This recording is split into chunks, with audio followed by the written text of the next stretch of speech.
Assalamualaikum warahmatullahi wabarakatuh. Jumpa lagi di channel Kudu Sopan. Kali ini ada di tema tentang mobil. Sekarang saya akan membahas tentang bagaimana cara perawatan aki mobil ini. Mobil Kijang ini adalah mobil Kijang tahun 1987. Kodenya itu KF40 short dan ini 3 pintu. Cuma udah dimodif jadi 4 pintu. Sudah 2 tahun terakhir ini mobil jarang digunakan, paling hanya seminggu sekali. Dan 3 bulan terakhir ini bahkan saya pakai ini hanya 1 bulan sekali. Nah, dalam kondisi seperti ini kemungkinan aki akan bisa drop karena tidak ada pengisian, tidak ada pemakaian, berarti tidak ada pengecasan. Dan aki ini bisa sedikit demi sedikit habis tanpa pemakaian. Bagaimana cara kita merawat aki ini? Simak videonya sampai tuntas, tips ringan dari saya. Perawatan paling simpel adalah bawa ke tukang aki lalu servis. Kalau saya pribadi mempunyai motor dan mobil, ya sama dengan wajib mempunyai charger sendiri. Apalagi mobil tua seperti ini tahun 1987 sama dengan mobil tua bangka ya. Jadi semakin tua semakin bangka. Sebelumnya kita harus ketahui dulu jenis aki. Yang pertama ada aki kering, aki basah, aki gel, aki hybrid, dan aki kalsium. Keterangan lebih lanjut cari sendiri di Google ya. Yang kita akan bahas sekarang adalah aki basah, sesuai dengan apa yang saya miliki. Aki basah merupakan aki yang berisi air elektrolit asam sulfat. Air aki biasanya mengandung timah antimoni dan memiliki penguapan air yang sangat cepat, sehingga butuh perawatan. Hanya satu keunggulannya yaitu harganya yang murah. Tapi dengan perawatan yang bagus bisa bertahan cukup lama. Seperti yang punya saya, alhamdulillah beli tahun 2018 sampai sekarang akhir 2021 masih berfungsi dengan baik.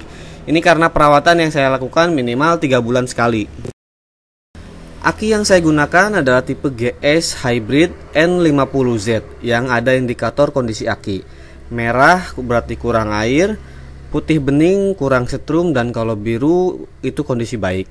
Namun meski dalam kondisi biru menandakan baik, aki perlu perawatan 3 bulan sekali atau sesuai kondisi saat itu. Hal pertama yang kita lakukan adalah pengecekan air aki. Kalau kurang, tambah hingga batas atas. Kita bisa gunakan air aki dengan botol tutup warna biru atau putih yang khusus untuk menambah. Kalau kurang yakin tinggal beli aja ke tukang aki dan bilang aja beli air aki yang untuk menambah aki. Yang kedua adalah bersihkan permukaan aki dengan air sabun yang hangat. Saya biasa menggunakan sabun cuci piring karena mudah dibilas sehingga tidak meninggalkan sisa sabun. Kenapa harus dibersihkan? Karena permukaan aki bisa terjadi kebocoran tegangan listrik sehingga aki bisa drop ataupun habis meski tanpa digunakan. Ini disebabkan oleh penguapan air aki yang menempel di permukaan aki. Kita bisa tes menggunakan avometer. Gagang kabel hitam dihubungkan ke kutub minus aki dan gagang merah hubungkan dengan permukaan aki. Tutup aki dan sekitaran bodi aki. Jika ada tegangan beberapa volt saja, berarti terjadi kebocoran dan itu cukup berbahaya. Harus dibersihkan hingga tidak ada tegangan yang muncul kecuali di kutub positif aki. Yang ketiga, kita cas aki menggunakan charger hingga penuh.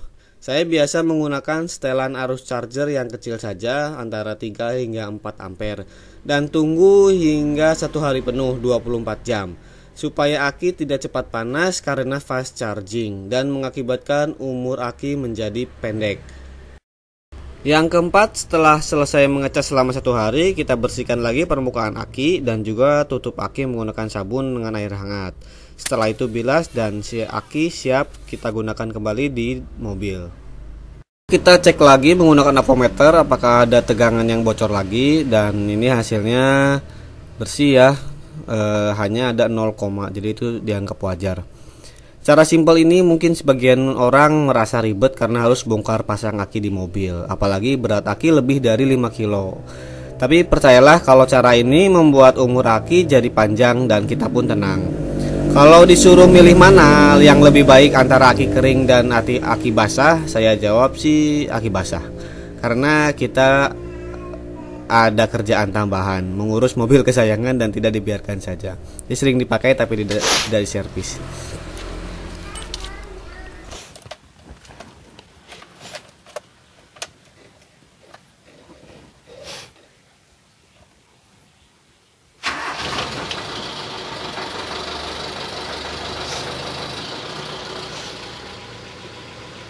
langsung nyala.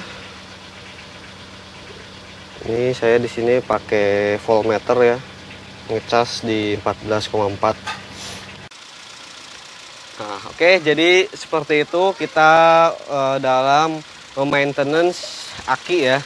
Apalagi mobil udah lebih dari sebulan tidak dinyalakan. Dan alhamdulillah ini berjalan.